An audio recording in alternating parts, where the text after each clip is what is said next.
There's a little known technique that will help you instantly reduce your fear. You can use it before presenting, speaking in meetings, or just generally in life. Now bear with me, we're going to do this together, and all you need is your pointy finger, the index finger. Hi, my name is Frankie Kemp and I help specialists in tech communicate up, down and around their organisations so they're less vanilla and much more thriller.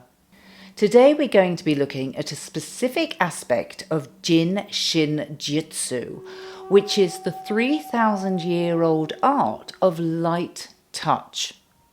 Jin Shin Jyutsu focuses on calibrating emotions through touching the fingers, with each of the fingers corresponding to a specific emotion. And the one that we're going to focus on today is the index finger, because that is connected to fear.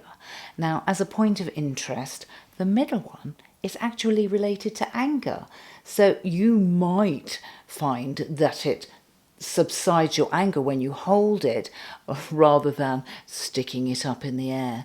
I don't know, personal preference maybe. But let's focus on the fear with the index finger right now. Index finger, you're holding it, and now you are feeling less fear. The anxiety is dissipating. It is reducing. It is seeping away just by holding that finger. You can do this finger holding exercise as you're walking around a supermarket, before you're preparing to speak, or in a meeting. It will immediately reduce any fear that you might have. For more techniques to reduce fear when communicating, presenting, or just in life in general, click the link in the comments. Don't forget to click subscribe to be notified of my videos as soon as they come out. They'll make you into a communication ninja.